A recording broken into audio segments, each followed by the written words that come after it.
Welcome to Français facile, Easy French. Activez la fonction de traduction pour une meilleure compréhension de l'histoire.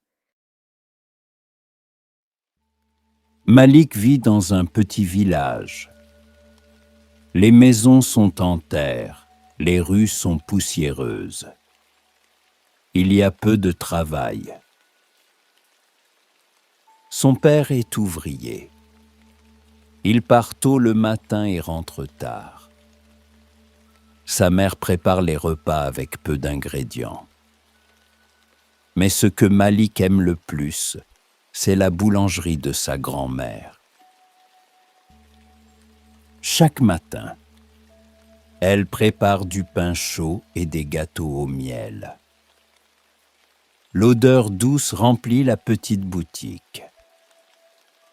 Malik regarde sa grand-mère avec admiration. Il aime voir la farine se transformer en pain doré.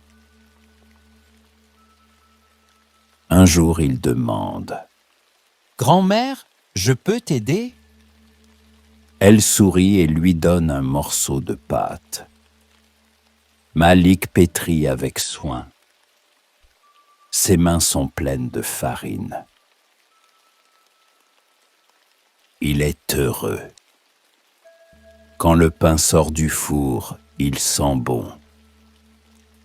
Malik goûte un morceau, il est fier. Il sait, il veut être boulanger. Mais dans son village, c'est difficile.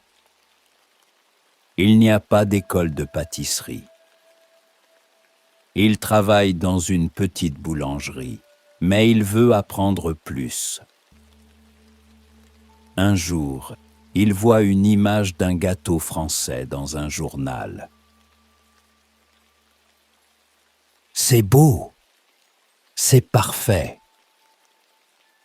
Il rêve de faire des gâteaux comme ça. Son rêve a un nom, la France. Là-bas, il y a de grands boulangers. Il veut apprendre avec eux. Il veut ouvrir sa propre pâtisserie. Mais partir est difficile. Il n'a pas beaucoup d'argent. Et surtout, il ne parle pas français. Les jours passent. Mais le rêve de Malik reste. Il veut partir en France, apprendre la pâtisserie, devenir un grand chef. Mais comment faire? Il parle à son ami Samir. « Tu veux vraiment partir ?» demande Samir. « Oui !» répond Malik. « C'est mon rêve. » « Mais tu n'as pas d'argent, tu ne parles pas français ?»« Je vais apprendre. » Malik commence à économiser. Il travaille plus. Il vend des petits gâteaux aux voisins. Il se lève tôt, se couche tard. Chaque pièce de monnaie compte. Le soir, il regarde des vidéos en français. Il ne comprend pas tout, mais il essaie. Il répète les mots. Bonjour, merci, pain, sucre. Il note les phrases sur un cahier.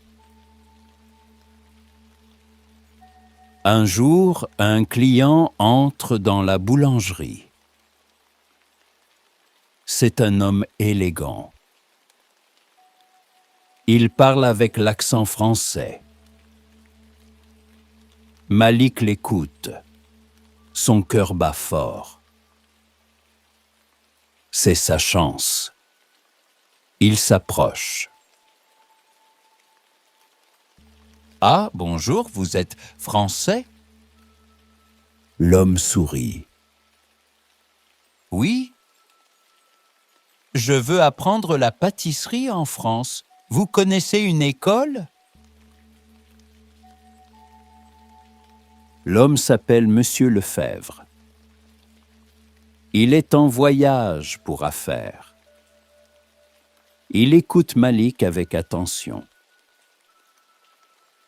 Tu es motivé, c'est bien. Je connais une école à Paris, mais il faut parler français. J'apprends, dit Malik. Monsieur Lefebvre lui donne une adresse et un conseil. Continue à apprendre. Quand tu seras prêt, viens en France. Malik est heureux. Son rêve devient plus réel. Mais il y a encore beaucoup d'obstacles. Après la visite de Monsieur Lefebvre, Malik est plus motivé que jamais. Il se lève encore plus tôt pour travailler à la boulangerie. Il prépare des pains, des brioches et des gâteaux avec soin. Chaque jour, il apprend de nouvelles choses. Mais il sait que ce n'est pas suffisant. Il doit parler français. Le soir, après le travail, il s'assoit devant un vieux téléphone. Il regarde des vidéos en français. Les mots sont difficiles. Il les écrit dans un cahier. Farine, beurre, chocolat, cuisson. Il répète à voix haute. Sa petite sœur rit. Tu parles comme un enfant. Oui, mais un jour je parlerai bien. Malik ne se décourage pas. Il écoute aussi la radio en français. Il ne comprend presque rien, mais il continue. Un jour, il rencontre un homme dans le village. C'est un ancien ouvrier qui a vécu en France. « Tu veux partir ?» demande l'homme. « Ah oui, je veux apprendre la pâtisserie à Paris. » C'est bien, mais la France, ce n'est pas facile. La vie est chère. Il faut un visa, un logement. Malik le sait, mais il est prêt à tout. Il va voir son père. « Papa, je veux partir en France. » Son père le regarde en silence. Puis, il soupire. « C'est difficile, Malik. Nous n'avons pas d'argent. » Je vais me débrouiller. Comment? Je vais économiser, trouver un travail là-bas. Son père hoche la tête. Si c'est ton rêve, alors fonce, mais sois prudent. Ces mots remplissent Malik de courage. Il doit maintenant trouver un moyen de partir. Malik sait qu'il doit économiser beaucoup d'argent pour partir. Mais son salaire est trop petit. Il cherche d'autres moyens. Il commence à vendre des gâteaux devant sa maison. Il fait des petits biscuits au miel et des brioches moelleuses. Les enfants du village adorent. Chaque pièce qu'il gagne, il la met de côté. Les semaines passent. L'argent s'accumule lentement, mais ce n'est pas assez. Un jour, il entend parler d'un homme qui aide les jeunes à partir en Europe. Il va le voir. « Tu veux aller en France ?» demande l'homme. « Oui, pour apprendre la pâtisserie. » « Il faut payer un passeur. C'est dangereux, mais c'est rapide. » Malik réfléchit. Il veut partir vite, mais il a peur. Il connaît des jeunes qui ont essayé et qui ont souffert. Non. Il veut partir légalement. Il retourne voir Monsieur Lefebvre. Il lui écrit une lettre en français. C'est difficile, mais il fait des efforts. Un jour, il reçoit une réponse. « Si tu veux vraiment venir, trouve un visa étudiant. Je peux t'aider à entrer dans une école. » Un visa? Malik ne sait pas comment faire. Il va voir un bureau en ville. On lui donne une liste de documents, un passeport, une inscription dans une école, de l'argent pour vivre en France. Le dernier point est un problème. Malik n'a pas assez. Il parle à sa famille. Son oncle propose de l'aider. « Je peux te prêter un peu d'argent, mais il faudra me rembourser. »« Merci, je vais travailler dur. » Avec cet argent, Malik peut enfin s'inscrire dans une école de pâtisserie à Paris. Il envoie sa demande de visa. L'attente est longue. Chaque jour, il espère une réponse. Un matin, le facteur frappe à la porte. Malik ouvre la lettre. Ses mains tremblent. Il lit lentement. Il a son visa. Il n'y croit pas. Il va partir. Il va enfin vivre son rêve. Le jour du départ arrive enfin. Malik serre sa famille dans ses bras. Son père, d'habitude si fort, a les yeux humides. Sa mère glisse un petit paquet de biscuits dans son sac, comme un dernier souvenir du pays. Son cœur bat vite, un mélange d'excitation et de peur. À l'aéroport, tout lui semble immense. Les panneaux sont écrits en français et en anglais. Il déchiffre difficilement quelques mots, mais la plupart lui échappent. Lorsqu'il monte dans l'avion, une vague d'émotion l'envahit. Il quitte tout derrière lui, avec seulement un sac et un rêve. Le voyage est long. Par le hublot, il regarde les nuages défiler. Il essaye d'imaginer sa nouvelle vie, mais une angoisse grandit en lui. Sera-t-il capable de s'adapter? comprendra-t-il les gens?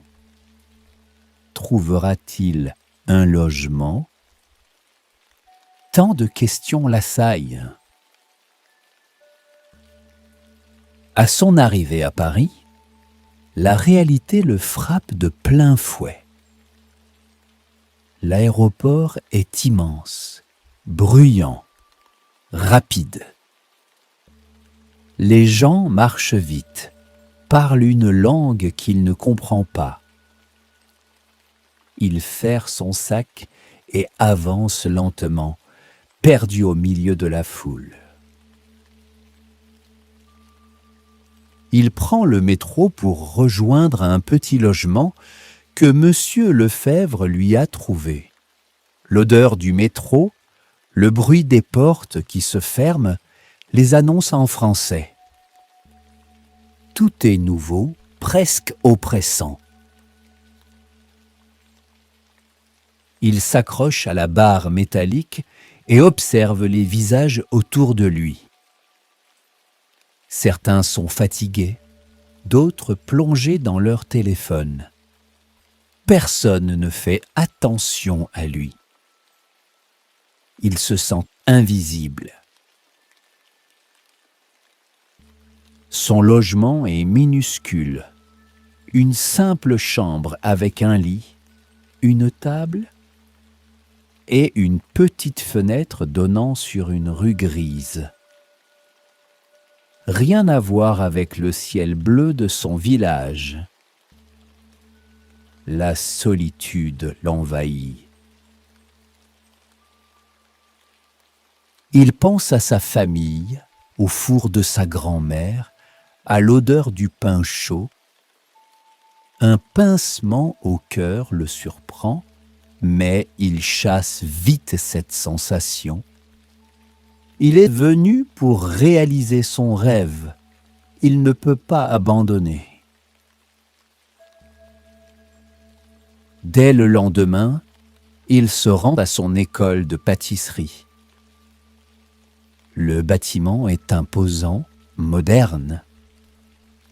Les autres élèves discutent entre eux, rient, partagent leurs expériences.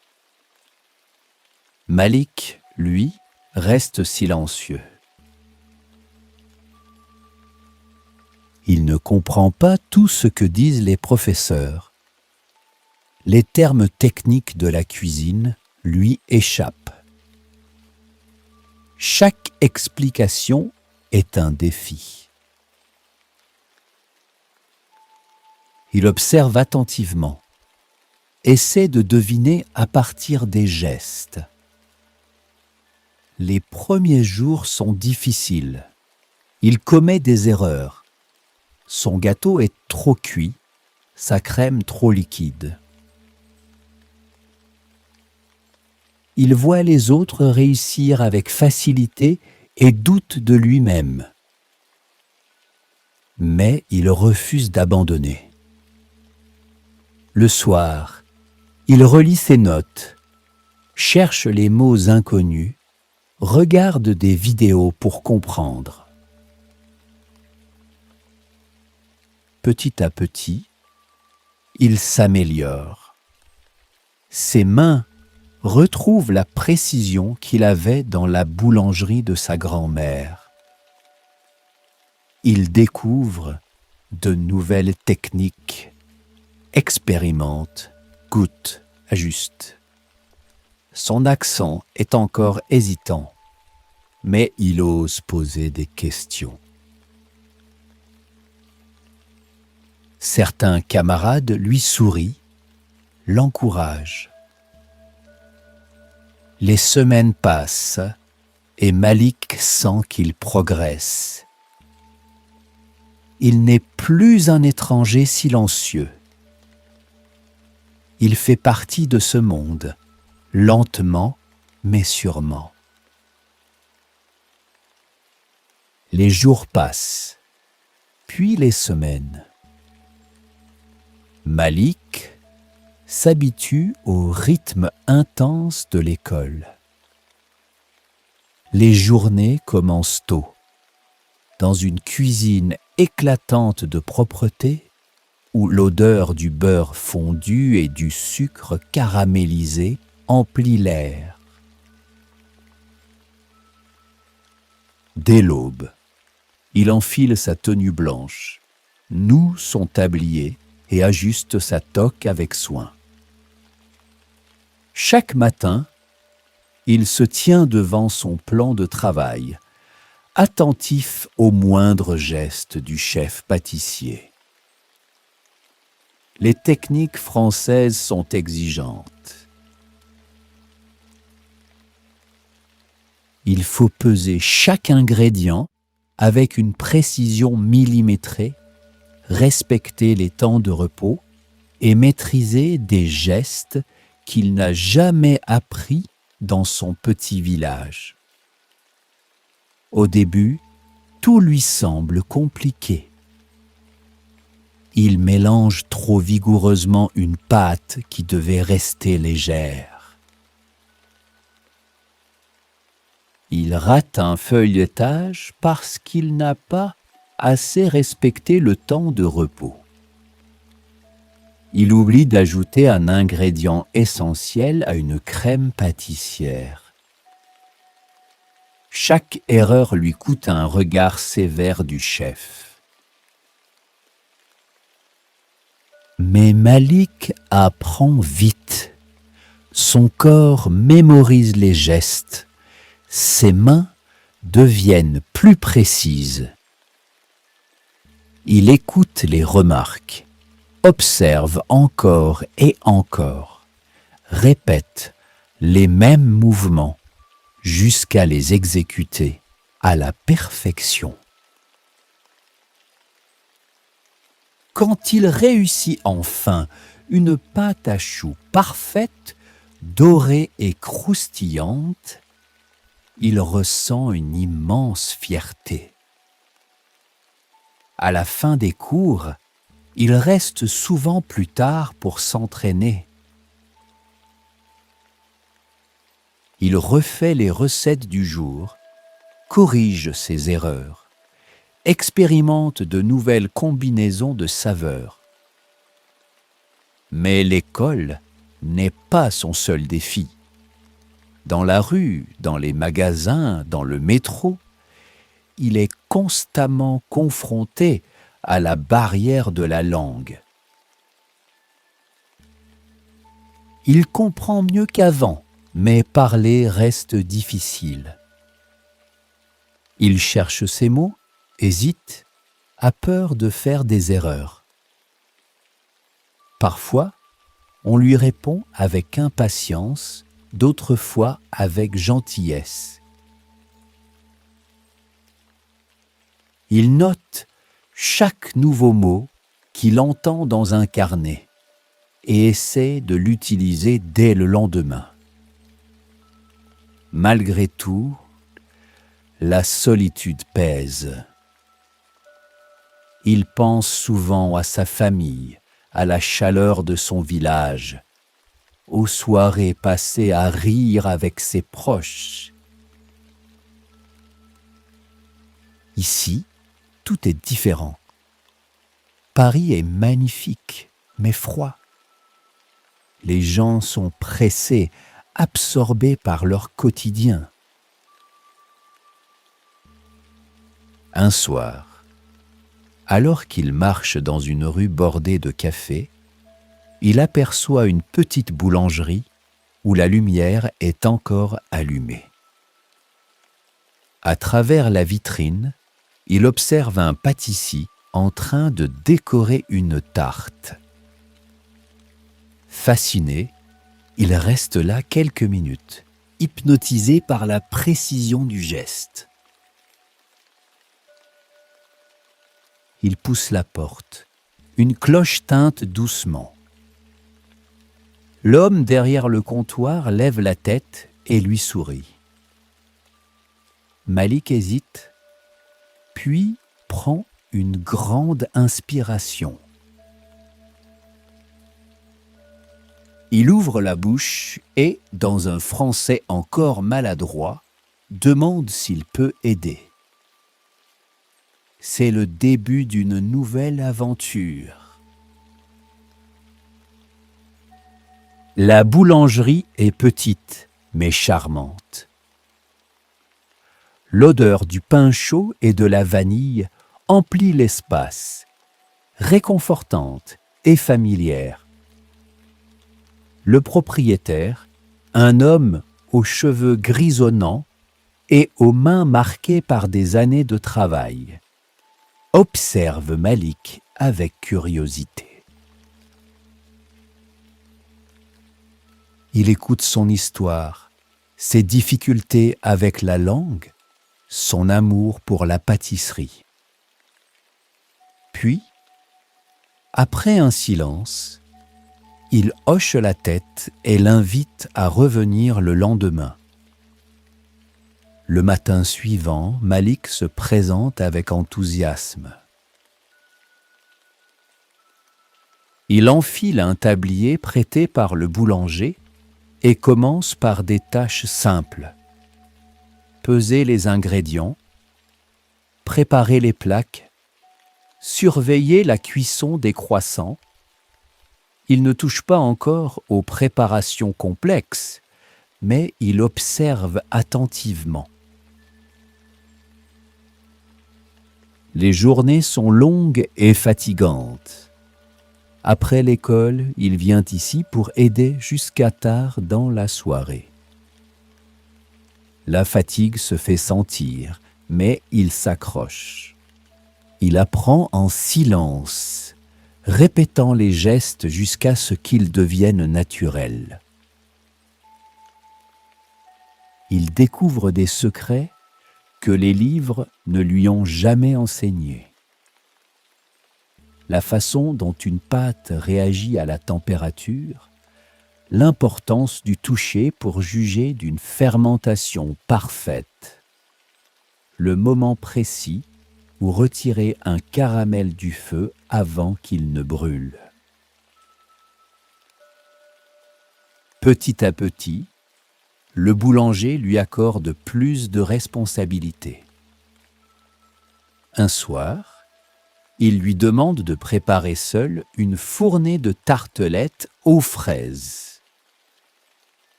Malik sent son cœur battre plus vite. Il se concentre, mesure chaque ingrédient avec soin, étale la pâte finement, garnit les fonds avec une crème onctueuse. Lorsqu'il sort les tartelettes du four, leur dorure est parfaite. Le boulanger les goûte, acquiesce d'un air satisfait et, pour la première fois, esquisse un sourire. Les clients commencent à remarquer son travail.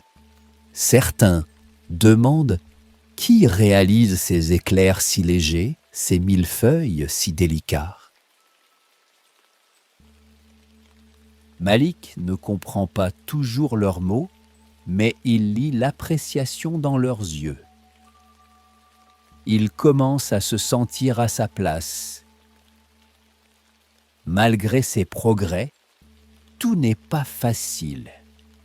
Il doit jongler entre l'école, la boulangerie et ses propres révisions. Il dort peu, mange rapidement, ne sort presque jamais. Il lui arrive encore de se tromper, de rater une recette, de se décourager. Mais chaque matin, en entrant dans la boulangerie et en respirant cette odeur sucrée qui lui rappelle son enfance, il sait pourquoi il se bat. Un soir, alors qu'il nettoie le plan de travail, le boulanger pose une main sur son épaule. Son regard est sérieux, mais bienveillant. Il lui tend une enveloppe. Malik l'ouvre avec hésitation et découvre son premier salaire. Ce n'est pas une grande somme, mais c'est le fruit de son travail, sa première victoire. Il serre l'enveloppe dans ses mains. Pour la première fois depuis son arrivée en France, il sent que son rêve devient une réalité. Les jours s'étaient écoulés comme un souffle rapide. Malik avait terminé sa formation. Ce jour-là, il sortait de l'école pour la dernière fois, son diplôme entre les mains. Il s'arrêta sur le trottoir, regarda le papier et sourit doucement. Ce papier simple, si léger, représentait des mois d'efforts, de fatigue, de doute, de courage. Il pensa à sa famille, restée dans son pays. Il pensa au jeune garçon qu'il avait été, celui qui faisait des gâteaux avec sa mère dans une cuisine pauvre, mais pleine d'odeurs sucrées. Il pensa à toutes les nuits blanches, aux heures passées à comprendre les mots français, à déchiffrer des recettes inconnues. Son professeur s'approcha de lui avec une enveloppe blanche. « Malik, j'ai parlé de toi à un chef très connu. Il cherche un apprenti, il a vu tes créations, il veut te rencontrer. » Malik sentit son cœur battre plus vite. Il prit l'enveloppe, remercia son professeur avec émotion et partit, les jambes tremblantes, vers un nouveau rêve. Le lendemain, il se présenta dans une pâtisserie luxueuse du centre de Paris. C'était un lieu qu'il n'avait vu que dans les livres. Des vitres claires laissaient passer la lumière sur des gâteaux brillants comme des bijoux. Tout semblait délicat, presque irréel. Le chef l'attendait. C'était un homme au regard sévère mais juste. Il le fit entrer dans le laboratoire, lui demanda de préparer quelque chose de simple. Malik se concentra. Il choisit de faire une tarte à l'orange, un hommage discret à son enfance et à la pâtisserie française qu'il avait appris à aimer. Ses gestes étaient lents, sûrs, précis. Il n'écoutait plus que son souffle, le chant discret du four et le battement de son cœur. Quand il présenta son dessert, il n'avait pas besoin de parler. Le parfum et la couleur de sa tarte parlaient pour lui. Le chef goûta. Un silence, puis un sourire léger. « Tu as du talent et surtout, tu as une histoire, je t'accepte. » Malik sortit de la boutique comme dans un rêve. Il n'était plus l'étranger maladroit qui avait peur de parler. Il était un pâtissier en devenir. Il avait trouvé sa place. Ce soir-là, il rentra chez lui, regarda la tour Eiffel briller au loin et pensa à tous ceux qui avaient cru en lui. Il savait que le chemin ne serait jamais facile. Mais maintenant, Il marchait avec confiance. Son rêve n'était plus une image lointaine. Il était devenu sa réalité.